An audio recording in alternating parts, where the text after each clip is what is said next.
Senhor presidente, senhoras e senhores senadores, ouvintes da Rádio Senado, aqueles que nos acompanham pela TV Senado, empregadores e empregados domésticos de todo o Brasil que acompanham nesse momento. Senhor presidente, primeiro registrar que é uma satisfação a gente poder estar vivendo nesse dia um ponto fundamental de mudança nas relações de trabalho das casas brasileiras, dos lares brasileiros. Há cerca de mais de 2 anos, o Congresso aprovou a emenda constitucional do senador Carlos Bezerra, que implantou o direito igual do trabalho doméstico, conhecido como PEC do trabalho doméstico. Nós aprovamos por unanimidade essa matéria. E essa matéria, para ser implementada, precisava ser regulamentada. Como relator da comissão mista, eu apresentei essa regulamentação. Me sinto autor dessa matéria junto com a comissão. E relatei essa matéria aqui no Senado, onde foi aprovada por unanimidade. Em 3 meses, nós discutimos, confeccionamos o projeto, aprovamos por unanimidade e mandamos para a Câmara dos Deputados. Essa matéria passou mais de 1 ano e 8 meses na Câmara dos Deputados. Sofreu várias modificações e retornou há pouco aqui para o Senado da República. Na Comissão de Assuntos Sociais, recebeu a competente relatoria da senadora Ana Amélia, profunda conhecedora do sistema jurídico brasileiro e com uma experiência e uma vivência muito grande. A senadora Ana Amélia retomou o nosso projeto, retomou o projeto do Senado, com pequenas modificações que, como autor, eu concordo, e que engrandecem o projeto, como a questão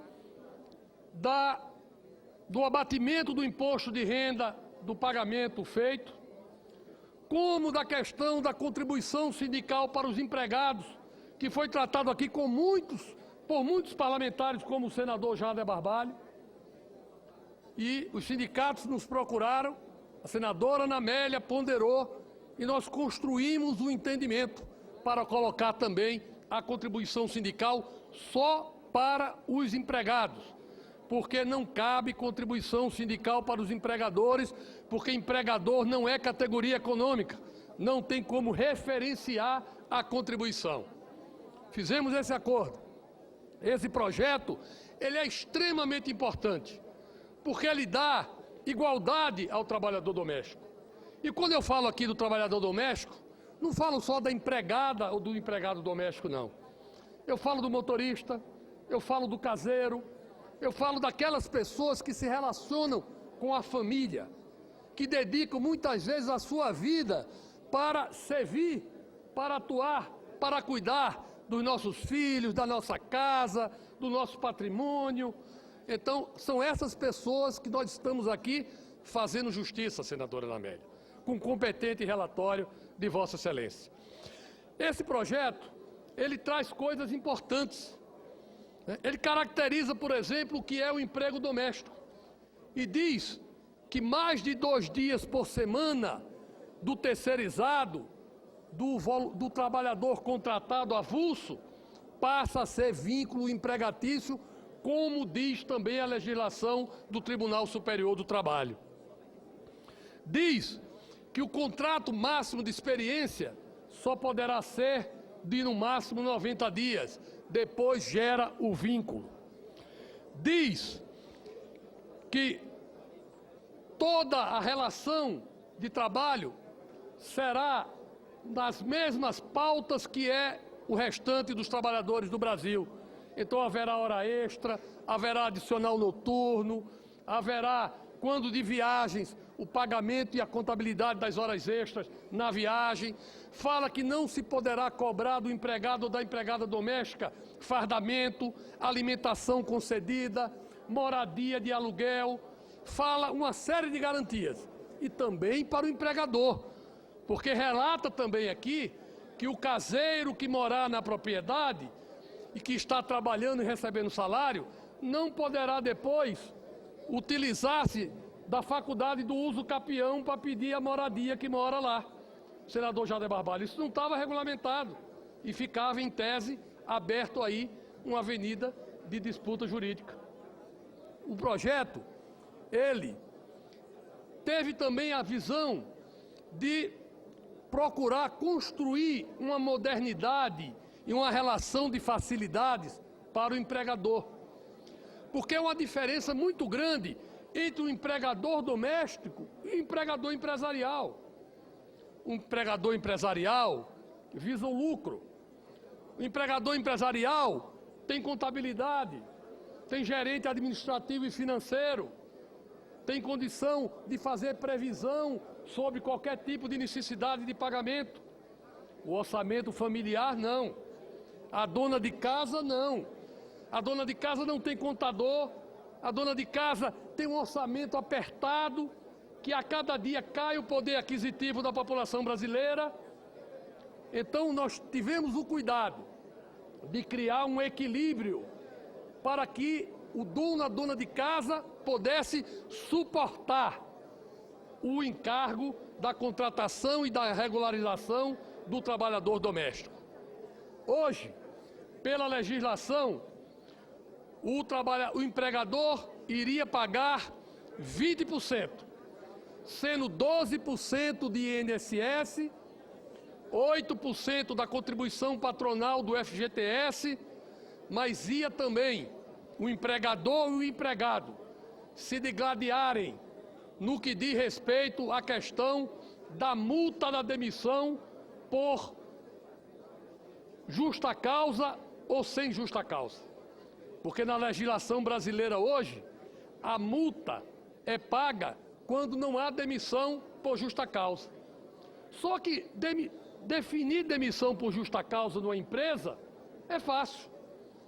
Qual é a relação que preside a contratação de uma empregada doméstica, de um motorista, de um empregado doméstico ou de um caseiro? É só a relação profissional, senador Jader? Não. É a relação de confiança. Na hora que se quebra a confiança, se quebra essa relação. Se nós tivéssemos o que tem a regra usual de, na hora que se demitir um empregado doméstico, tivesse que se pagar 40% de multa do FGTS na bucha a mais, nós teríamos um conflito gerado. Os patrões que não podem pagar, querendo caracterizar a quebra de confiança como algo mais grave para dar demissão com justa causa. E o empregado querendo receber a multa dos 40%, porque é direito e é igualdade de todo empregado. O que é que nós fizemos? Nós diminuímos o INSS do empregador, senadora Lúcia Vânia, de 12% para 8%. E aqui vão me dizer, não, mas aí o governo está perdendo receita, o governo está abrindo mão de 700 milhões. Me desculpem, conversa. Hoje, 1.500.000 trabalhadores domésticos pagam INSS. Com essa regulamentação, 8 milhões de trabalhadores domésticos pagarão INSS. Vai aumentar a arrecadação do governo. Aí alguém podia dizer, não, mas vai aumentar a arrecadação do governo, mas o governo vai ter que dar essa aposentadoria. É verdade. Só que grande parte dessa aposentadoria o governo já dá hoje, senadora Ana Amélia, senadora Lides, não como aposentadoria, mas como auxílio a milhares de trabalhadores domésticos que ficam na miséria, na idade, nos asilos e recebem através da LOA, da Lei de Assistência Social, um benefício de um salário mínimo por conta de não ter renda e não ter como sobreviver.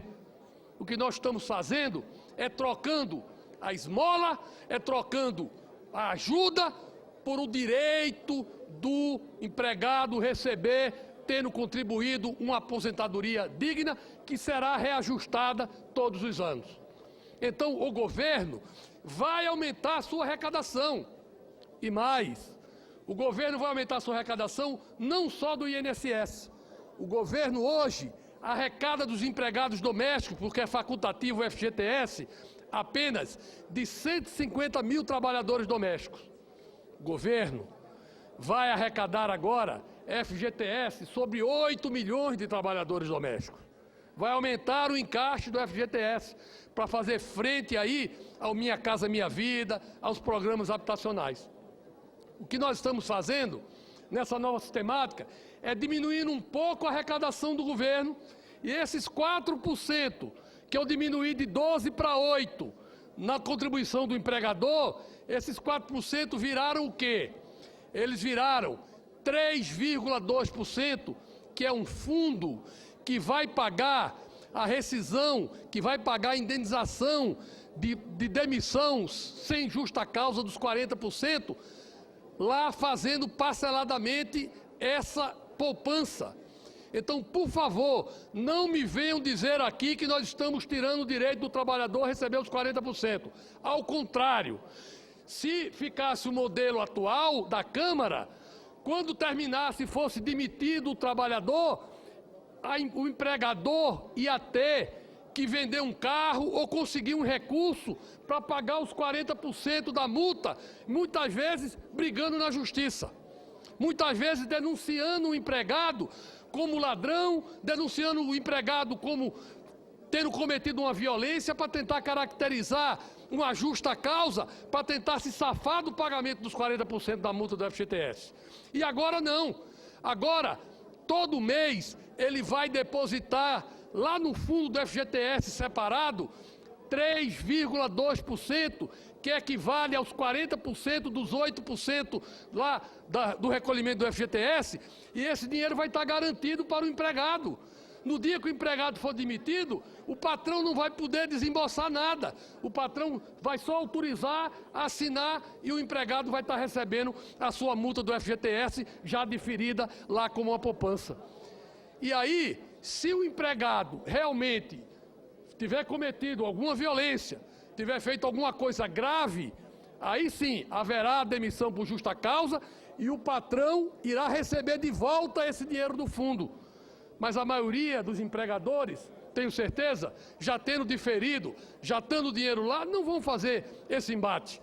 Vão preferir demitir, entrar em acordo, liberar o FGTS e o empregado doméstico segue a sua vida. Então, essa é uma questão importante de ser esclarecida. Nós estamos diminuindo um pouco a arrecadação do governo, que o governo não tem, portanto, é uma previsão de arrecadação. Nós estamos diminuindo em 4%, mas nós estamos garantindo para o trabalhador o FGTS da multa garantido e mais 0,8% para cobrir o seguro de acidente de trabalho que o empregado hoje não tem nas suas contratações. Então, basicamente, essa é uma grande mudança que nós fizemos na nossa proposta. Outra questão importante é da contribuição sindical. Nós vamos manter a contribuição sindical obrigatória para o empregado. É uma conquista. Vamos fortalecer os sindicatos. Vamos construir essa igualdade com as demais categorias. Duas questões outras, rapidamente, eu queria falar. Da questão do super simples doméstico, porque eu volto a dizer aqui, a dona de casa não tem contabilidade, não tem gerente administrativo, não tem gerente financeiro. Eu acertei com a Caixa Econômica um super simples doméstico que estará na internet. Haverá uma única guia, um sistema que vai fazer uma declaração, já vai colocar o valor do salário, já sai calculado o que é INSS, o que é FGTS, o que é seguro acidente de trabalho, numa única guia, senador Jada, que poderá ser paga em qualquer lugar. E outra questão importante que nós colocamos, e a senadora Ana Amélia trouxe de volta, que é o REDOM, é o refis para garantir a regularização do empregado doméstico. Porque tem muito empregado doméstico que trabalhou 10 anos numa residência e que agora vai ser assinado a carteira. E esse tempo que ficou para trás, quem quiser reconhecer, vai poder parcelar em até 120 meses, com prestação mínima de R$100, com 0% de multa, 100% de abatimento de multa e 60% de abatimento de juro, fazendo justiça e regularizando a vida de milhões de trabalhadores. Então, essa é a proposta que nós estamos aqui discutindo. Eu queria fazer só um adendo. e pedir a atenção da senadora Ana Amélia. Na questão do banco de horas, nós colocamos o banco de horas de 1 ano para fazer a compensação. Mas nós colocamos também, e a Câmara retirou, eu queria chamar a atenção disso, qual foi o cálculo que eu fiz? A jornada do empregado doméstico é 44 horas semanais. Além disso, ele pode dar, normalmente, como todo trabalhador, mais 2 horas. Então, isso daria 40 horas de horas extras. Essas 40 horas de horas extras no mês, eu coloquei no meu texto para pagar no mês, junto com o salário. No mês, as 40 horas, no mês. Portanto, ganha o empregado essas 40 horas a mais. O restante, eu coloquei para fazer compensação no banco de horas, que pode ser feita em até 1 ano. A mudança que se fez na Câmara retirou o parágrafo 4º e o parágrafo 5º e diz o seguinte: o pagamento da hora extra poderá ser feita no período máximo de 3 meses. Retirou o pagamento das 40 horas mensais, das 2 horas a mais. Está jogando tudo para os 3 meses. Então está prejudicando a trabalhadora e o trabalhador doméstico no salário do mês que ela iria receber, porque tirou essas 40 horas de pago no mês junto com o salário. Então eu prefiro o meu modelo, pagar no mês as 40 horas e creditar no banco de horas, fazer a compensação em até 1 ano, porque essa compensação pode ser feita nas férias, pode ser dado mais prazo de licença, pode ser feito 2 vezes no ano, porque as férias vai poder ser feita dividida em 2 parcelas durante o ano. Então, essa equação é melhor para o trabalhador receber no mês as 40 horas e compensar depois, e também para o empregador. Nós não queremos aqui precarizar o trabalho nem do empregado, nem precarizar a situação do empregador, porque eu quero lembrar aqui uma coisa: empregado doméstico tem em todas as casas. A maioria das pessoas tem uma renda apertada. Então a gente tem que ter um equilíbrio de poder possibilitar a regularização e poder possibilitar que as famílias paguem o seu empregado doméstico. Nós não podemos colocar na rua os empregados domésticos por excesso de encargos. Então eu fiz um destaque, eu espero ter acolhida da senadora Ana Amélia. Eu estou fazendo um único destaque, que é exatamente essa questão do banco de horas, trazendo o pagamento das 40 horas para o mês e fazendo o resto da compensação em até 1 ano, dependendo do acordo entre patrões e empregados.